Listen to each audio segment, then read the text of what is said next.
एक गांव में विनोद नाम का व्यक्ति रहा करता था। विनोद के 3 लड़के थे और एक लड़की थी। 2 लड़के की शादी तो कर चुका था, पर एक लड़का और एक लड़की कुंवारे थे। एक दिन अचानक विनोद की मौत हो गई। उसके मौत से सभी उदास थे। कुछ समय बाद सबने खुद को संभाला। विनोद ने अपने पीछे काफ़ी संपत्ति छोड़ गए थे। एक पक्का मकान और बहुत से खेत खलिहान और बाग बगीचे, कुछ रुपए नगद।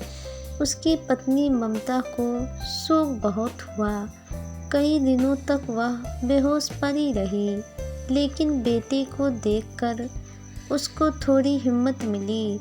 उसके 3 बेटे बहुत ही सुशील और आज्ञाकारी थे। जब वो रात को सोती तो तीनों बेटे बारी बारी से उसके पांव दबाते।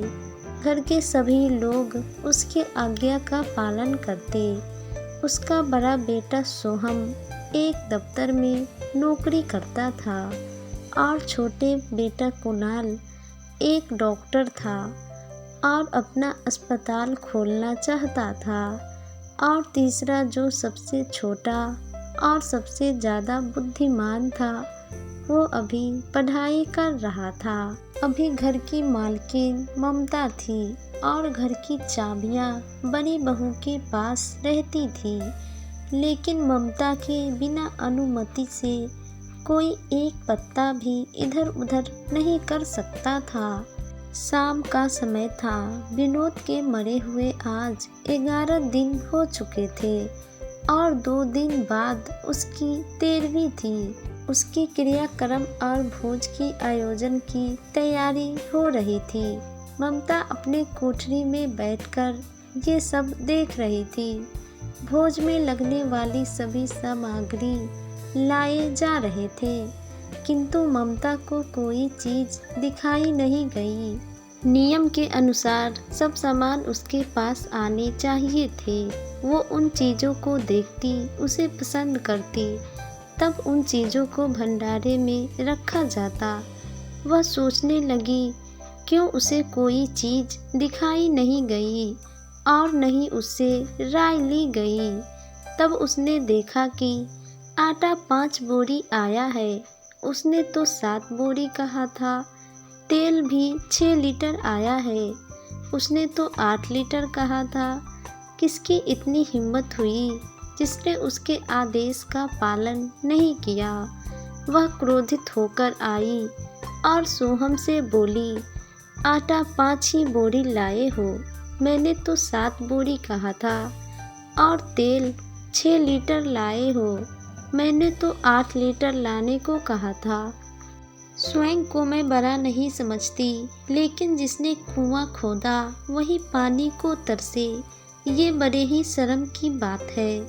सोहम ने नहीं माफ़ी मांगी और नहीं अपनी भूल स्वीकार किया। माँ की ओर देखते हुए बोला, हम लोगों की सलाह 5 बोरी की हुई है और 5 बोरी के लिए 6 लीटर तेल काफ़ी है। इसी हिसाब से बाकी चीज़ें भी कम कर दी गई है। ममता गुस्से से बोली, किसकी राय से आटा कम किया है? हम लोगों की राय से। तो क्या मेरी राय कोई चीज़ नहीं है? हाँ, क्यों नहीं, लेकिन हानि और लाभ तो हमें ही देखना पड़ेगा। ये सुनकर ममता सोहम की मुँह देखती रह गई। इस बात का मतलब उसे समझ नहीं आया। अपना लाभ, अपना हानि जरा हेकड़ी तो देखो। ममता बोली, मेरी हानि लाभ के जिम्मेदार तुम नहीं हो। मुझे पूरा अधिकार है कि जो उचित समझूं वो करूं। अभी जाओ और 2 बोरी आटा और 2 लीटर तेल लेकर आओ। और आगे के लिए खबरदार जो किसी ने मेरी बात काटी। परंतु सोहम वहीं खड़ा रहा। उसको देखकर ऐसा लगता कि इस आज्ञा का पालन वो करना नहीं चाहता। इतना कहने के बाद ममता अपनी कोठरी में चली गई। पर ज्यों-ज्यों समय बीतने लगा उस पर ये हकीकत खुलने लगी कि अब इस घर में उसकी वो हैसियत नहीं रही जो 10 से 12 दिन पहले थी। फिर उसने देखा कि बड़ी बहू तिजोरी खोल रही थी। वो सोचने लगी कि मेरी आज्ञा के बिना तिजोरी खोलने वाली ये कौन होती है। ममता से ये बर्दाश्त न हुआ। वो गुस्से से बहू के पास गई और बोली, तिजोरी क्यों खोलती हो?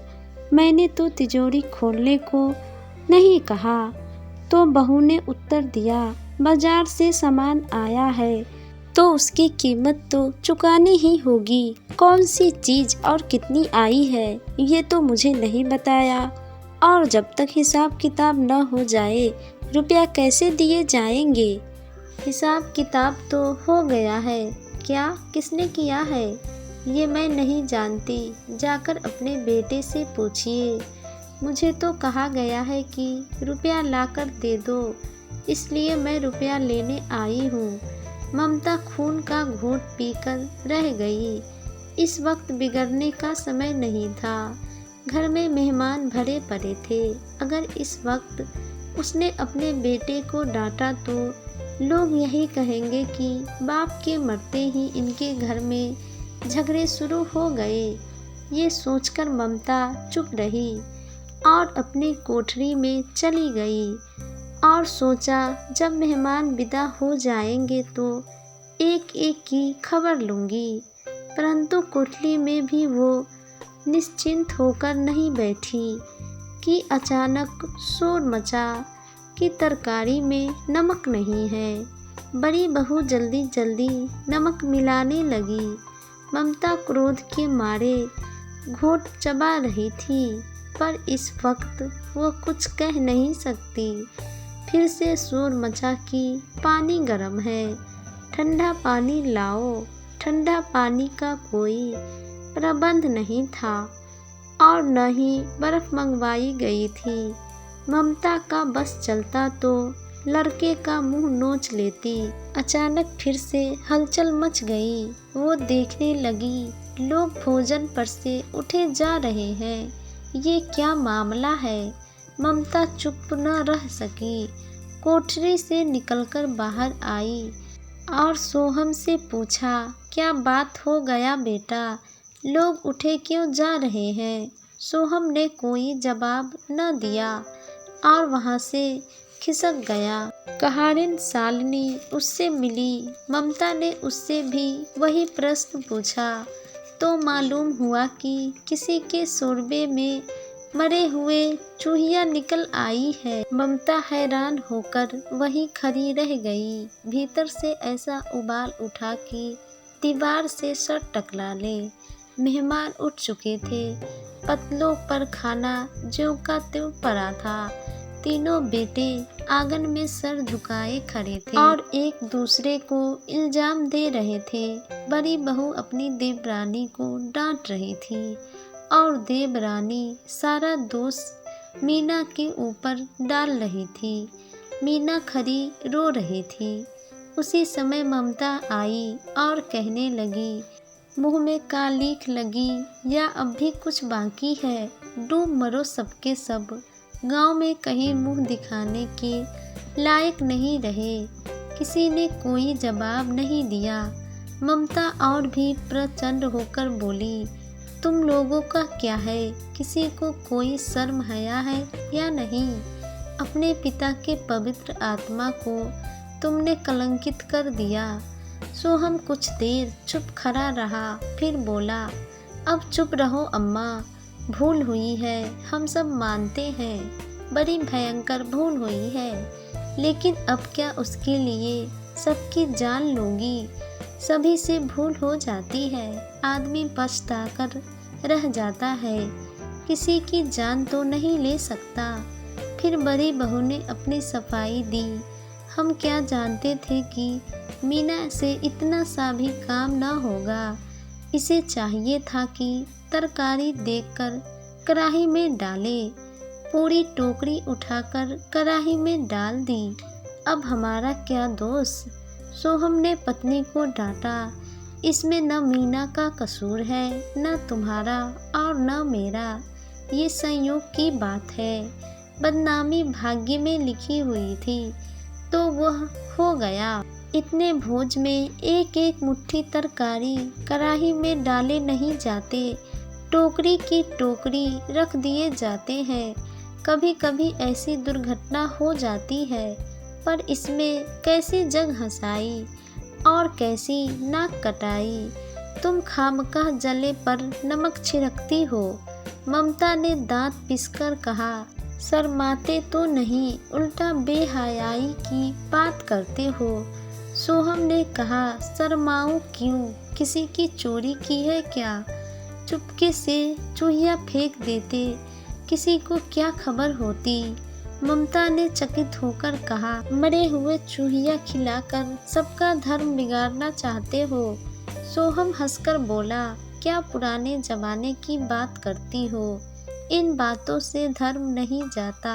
ये धर्मात्मा लोग जो पतल पर से उठ गए हैं, इनमें से कौन है जो बकरी भेड़ का मांस न खाता हो? तालाब से कछुए और घोंघे तक इनसे नहीं बचते। जरा सी चूहिया में क्या रखा है? ममता को ऐसा प्रतीत हुआ कि अब प्रलय आने में देर नहीं है। जब शिक्षित व्यक्ति के मन में ऐसी धार्मिक भावना आने लगे तो फिर धर्म की रक्षा ईश्वर ही करे। वह यह सोचकर वहां से चली गई।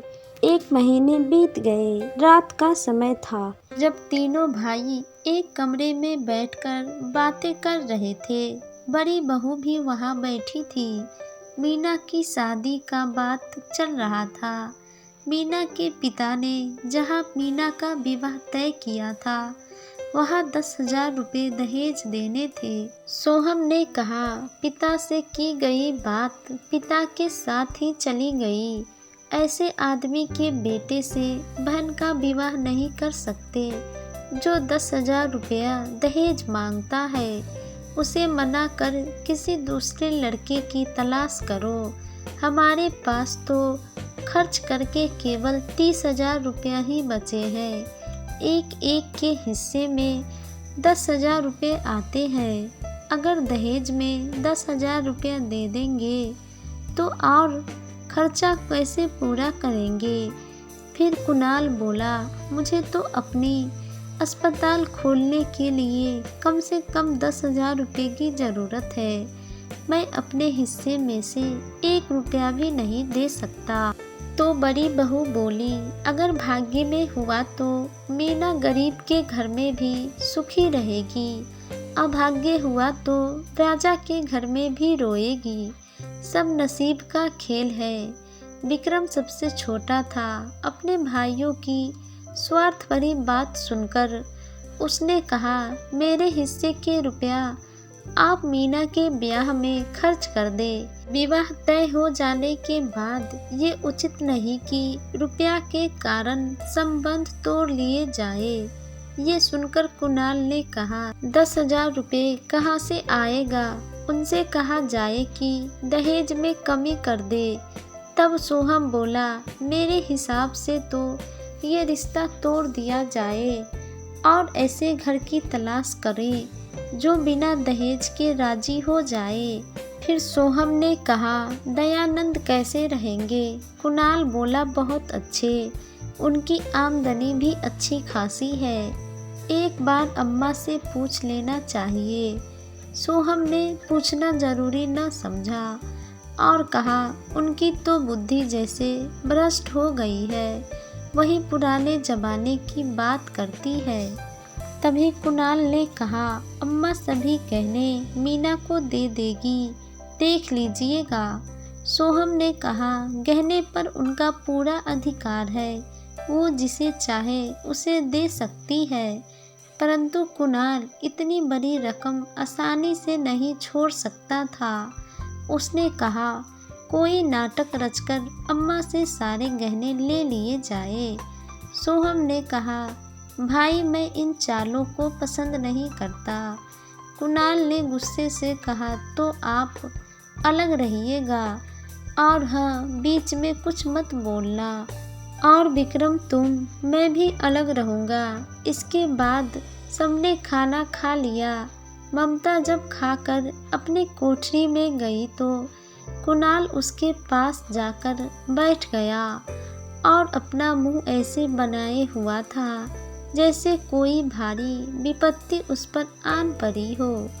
ममता ने शंकित होकर पूछा, क्या बात है, तुम परेशान क्यों हो?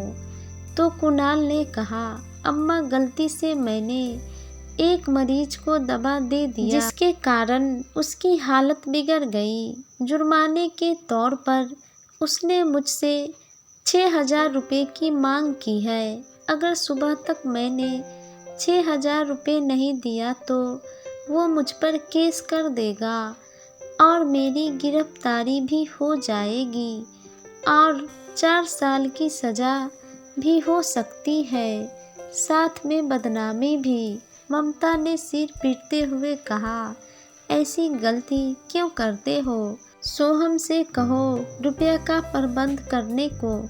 कुणाल ने रोते हुए कहा, उनका स्वभाव तो तुम जानती हो अम्मा, उन्हें रुपया प्राणों से भी ज़्यादा प्यारे हैं। मेरी गिरफ्तारी भी हो जाए फिर भी वो 1 रुपया नहीं देंगे। ममता ने कहा, चलो मैं चलकर कहती हूँ, देगा कैसे नहीं। रुपया इसी दिन के लिए तो होते हैं, गाड़ कर रखने के लिए थोड़े। कुणाल ने अम्मा को रोककर कहा, नहीं अम्मा, उनसे कुछ मत कहो, रुपया तो देंगे नहीं, उल्टा शोर मचाएंगे। ममता ने लाचार होकर कहा, तो फिर रुपया कहाँ से प्रबंध करोगे? मेरे पास तो कुछ नहीं है।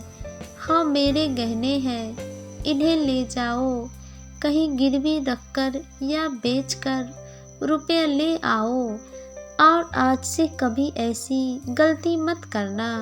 कुणाल ने कहा, नहीं अम्मा, तुम्हारे गहने गिरवी रखकर मैं खुद को नहीं बचा सकता, मुझे गिरफ्तार हो जाने दो। कैसी बात करते हो? मेरे जीते जी तुम्हें कौन गिरफ्तार कर सकता है? कुणाल ने नाटक करके गहने की पोटली ली और वहाँ से चला गया। गहने बेचकर जो रुपया मिले उससे कुछ दिनों तक तीनों खूब मौज मस्ती किया और अपनी पत्नियों से कहता कि अम्मा का दिल मत दुखाना, थोड़ी आदत से उनकी आत्मा को सुकून मिलती है तो इसमें नुकसान क्या है।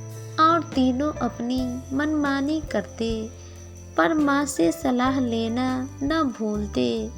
ऐसा जाल फैलाते कि उनकी माँ उसमें फंस जाती और उनकी बात से सहमत हो जाती। परंतु मीना के विवाह पर वो राजी न थी। वो जहाँ रिश्ता पहले से तय था वही करने को कहती और बेटे दयानंद पर इसी बात को लेकर एक दिन आपस में कहा सुनी हो गई। ममता ने कहा, माँ बाप की कमाई पर बेटी का भी हिस्सा है, तुम लोग ये घर जमीन बाग बगीचे सब लोगे, क्या मीना को 10,000 रुपया का भी हिस्सेदारी नहीं है? ये सुनकर सोहम ने कहा, अम्मा मीना आपकी बेटी है तो हमारी भी बहन है, आप तो 2-4 साल में प्रस्थान कर जाएंगे, परंतु भविष्य में हमें ही उसका ध्यान रखना है। लेकिन हिस्से की बात करती हो तो मीना का कोई हिस्सा नहीं है। पिता जब जीवित थे तब की बात कुछ और थी। वो जितना चाहते मीना के विवाह में खर्च करते, कोई उन्हें रोक नहीं सकता था। परंतु अब एक एक पैसे का हिसाब रखना होगा और जो काम 2,000 में हो जाए उसके लिए 10,000 खर्च करना कहाँ की बुद्धिमानी है। पर ममता ने जिद पकड़कर कहा, विवाह तो वही होगा जहाँ तय है, 10,000 खर्च हो या 20,000, मेरे पति की कमाई है, मैंने मर कर जोड़ा है, अपनी इच्छा से खर्च करूँगी। सोहम बोला, अम्मा तुम बेवजह की बात बढ़ाती हो। जिन रुपए को तुम अपना समझती हो वो अब तुम्हारे नहीं है। तुम हमारे मर्जी के बिना इनमें से कुछ भी नहीं कर सकती। ममता को जैसे सांप ने डस लिया। वो कहने लगी, क्या कहा? फिर से कहना। मैं अपनी ही रुपया अपनी इच्छा से नहीं खर्च कर सकती। वो रुपए तुम्हारे नहीं रहे, हमारे हो गए। तुम्हारे होंगे लेकिन मेरे मरने के बाद नहीं, पिता के मरते ही वो हमारे हो गए।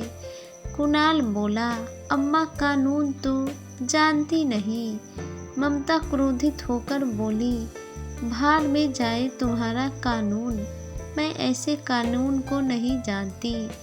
तुम्हारे पिता ऐसे ही धनी नहीं थे। मैंने ही पेट काट कर ये गृहस्थी जोड़ी है। मेरे जीते जी तुम मेरे रुपया को छू नहीं सकते। मैंने 2 बेटे के विवाह में 20-20 हजार रुपये खर्च किया है। वही मैं मीना के विवाह में भी खर्च करूँगी। सोहम गुस्से से बोला, आपको कुछ भी खर्च करने का अधिकार नहीं है। कुणाल ने सोहम को डांटा और कहा, आप खामखा ही अम्मा के मुंह लग रहे हैं। एक पत्र लिखकर भेज दीजिए कि तुम्हारे यहाँ मीना का विवाह नहीं होगा। बस बात खत्म। नियम कानून तो जानती नहीं अम्मा और बहस करती है। ममता ने सहमित स्वर में कहा, अच्छा क्या कानून है, जरा मैं भी तो सुनूं। तब कुणाल बोला, कानून यही है कि पिता के मरने के बाद जायदाद बेटों की हो जाती है। हाँ, माँ का हक केवल रोटी कपड़ा का है। ममता कुणाल की तरफ देखती हुई बोली, तो इस घर में मैं तुम्हारे टुकड़ों पर पड़ी हूँ, तुम जैसा समझो। ममता के आत्मा इस बात से गितकार करने लगी। उसे मुंह से जलती हुई चिंगारियों की भांति यह शब्द निकालने पड़े, मैंने घर बनवाया, मैंने सारी संपत्ति जोड़ी, मैंने तुम्हें जन्म दिया, तुम्हें पाला और आज मैं इस घर में गैर हो गई और वहाँ से चली गई। आज जीवन में पहली बार उसे अपनी ममता अभिशाप लगने लगी। ममता कोठरी में जाकर सोचने लगी कि पति के मरते ही अपने बेटे उसके दुश्मन हो गए और रोने लगी। सारी रात इसी सोच में कट गई। सुबह उठते ही ममता ने घर के सारे काम करना शुरू किया, बर्तन मांजे, खाना पकाया। आज से ममता का यही नियम हो गया कि वो जी तोड़ कर घर का काम करती और घर के किसी मामले में दखल न देती। अगले दिन पत्र लिखकर भेज दिया गया और दयानंद से मीना का विवाह तय हो गया। दयानंद की उम्र 35 साल से कुछ ज़्यादा ही थी। तय तिथि पर बारात आई और विवाह हो गया। ममता के दिल पर क्या गुजरी उसे कौन जान सकता है, पर तीनों भाई बहुत खुश थे, मानो उसके दिल का बोझ उतर गया हो। 1 साल बीत गया। ममता का कमरा घर में सबसे बड़ा और सुंदर था। कई महीने से उसने बड़ी बहू के लिए वो कमरा खाली कर दिया था और खुद एक छोटे से कमरे में रहती थी, जैसे कोई भिखारिन हो। बेटे बहू से अब उसे जरा भी स्नेह न था। अब वह घर की एक नौकरानी थी। घर के किसी वस्तु से उसे कोई मतलब न था। वह इसलिए जीवित थी कि उसे मौत न आती थी। सुख या दुख अब उसे महसूस न होते थे। कुणाल ने अपनी क्लिनिक खोली, दोस्तों की दावत हुई, खूब मौज मस्ती हुए। विक्रम को नौकरी हुई तो फिर से दावत हुआ, लेकिन ममता के मुंह पर आनंद की छाया तक न आई। काम करना और खाना, यही उसके लिए उसका काम था। तेल न साबुन न किसी चीज की परवाह। वर्षा का मौसम आया हुआ था और मलेरिया फैल रहा था। सोहम को बुखार था। ममता ने सोचा नल का पानी कैसे पिएगा, इसलिए वो गंगा जल लाने के लिए चली कि सोहम ने पलंग पर लेटे हुए कहा, रहने दो अम्मा, मैं भर लाऊंगा। ममता ने आकाश की ओर देखते हुए कहा, तुम भीग जाओगे बेटा, सर्दी हो जाएगी। सोहम बोला, तुम भी तो भीग जाओगी, कहीं बीमार न पड़ जाओ। ममता निर्मम भाव से बोली, मैं बीमार न पड़ूंगी, मुझे तो ईश्वर ने अमर कर दिया है। कुणाल भी वहीं बैठा था। उसकी क्लिनिक नहीं चल रहा था, इसलिए चिंतित था। कहने लगा, जाने दो भैया, बहुत दिनों तक बहुओं पर राज कर चुकी है। ममता घाट की तरफ चल पड़ी। वहां पहुंची, नीचे उतरी, पानी भरा और ऊपर जा रही थी कि उसका पांव फिसला। वो संभल न सकी और पानी में गिर पड़ी। पल भर के लिए हाथ पांव चलाई, फिर लहरें उसे नीचे खींचकर ले गई। किनारे पर खड़े लोगों ने कहा, अरे दौड़ो, बुढ़िया डूबी जाती है। 2-4 आदमी दौड़े भी, लेकिन ममता लहरें में समा गई। एक ने पूछा, ये बुढ़िया कौन थी? अरे वही विनोद की विधवा। विनोद, वो तो बड़े आदमी थे। हाँ थे तो, पर इसके भाग्य में ठोकर खाना ही लिखा था। उनके तो कई लड़के हैं और सब कमाते हैं। वो तो है भाया, पर भाग्य भी कोई चीज है। इस घटना को 6 महीने बीत चुका था। सोहम महीने भर बीमार रहा, फिर उसकी मृत्यु हो गई और कुणाल के क्लिनिक पर सच में किसी ने केस कर दिया और उसे जेल हो गई। विक्रम ने एक आदमी से रिश्वत ली, जिसके कारण उसकी नौकरी चली गई। दोनों भाई शायद अपनी अपनी करनी का फल भोग रहे थे, परंतु उसके बाद ममता को उस गांव में किसी ने भी नहीं देखा।